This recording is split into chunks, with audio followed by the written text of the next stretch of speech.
Hi everyone, welcome back to the channel.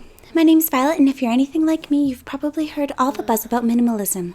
You've probably seen the posts, the blogs, the inspirational videos on social media all telling you to declutter and live with less. Well, today I'm here to tell you why maybe you should stop decluttering right now. So let's dive into the truth behind minimalism, its hidden costs, and how some of these trendy ideas could be setting us up for a much more complicated, even precarious future. Stay with me. What's minimalism for? Minimalism is often sold to us as a path for freedom, a way to escape the chaos of excess to simplify your life. But let's take a closer look at the underlying reasons people are gravitating towards it and what it might actually be doing to us. Minimalism is, in many cases, a response to an overactive gift economy, a culture where people are constantly receiving items from family, friends, and even strangers. The problem? Many of these gifts aren't needed, yet they pile up. The minimalist approach promises that by getting rid of stuff, you can finally free yourself from that unnecessary clutter. But here's the thing. Instead of simply purging, we could be shifting the conversation towards the quality of what's being gifted.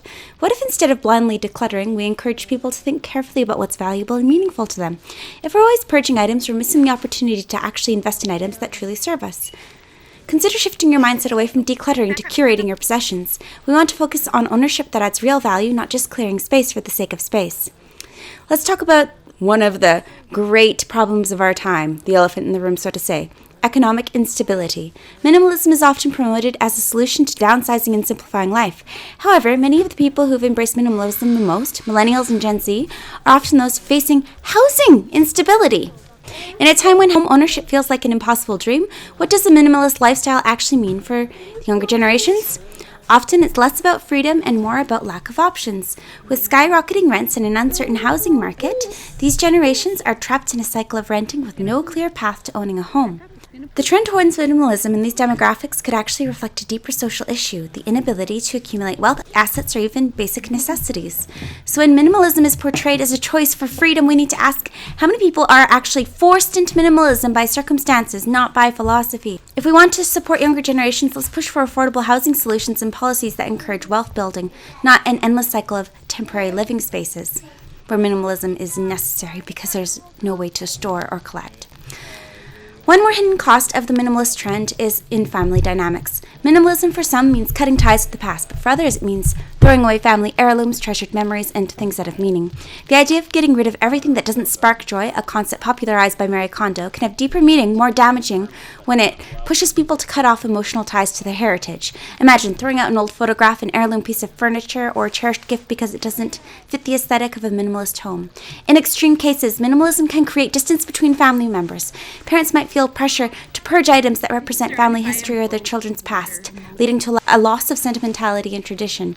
It's not about what we own, but the story those items tell about us. Now let's talk about tariffs, economic tariffs, that is. And no, I'm not talking about politics. I'm talking about the broader economic implications of consumer choice in a global economy. What if I told you that rather than tossing everything out, you could be treating your home like a small business? Every possession, whether it's an old television, a set of unused kitchen gadgets, or a collection of books, could become an asset. Sure, some things may not have immediate value, but there may be a time in the future where you can't replace them easily. We live in an increasingly unpredictable world.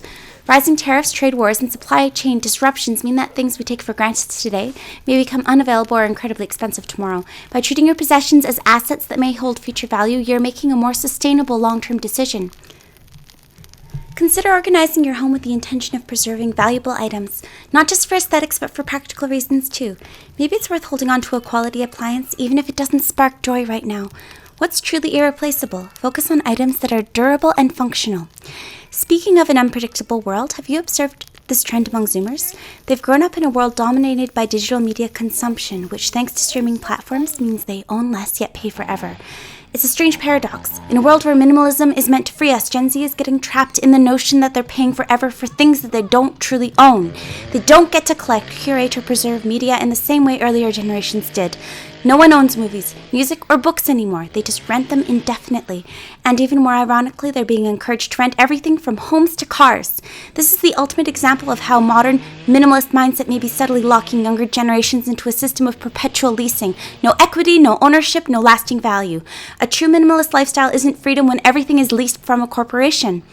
If we want to truly set up younger generations for success, we need to rethink the pay forever model. Consider ways of helping people retain ownership of what they value, whether it's through long-term purchases, preservation, or collecting items with actual worth over time. There's a contradiction also in the global economy today.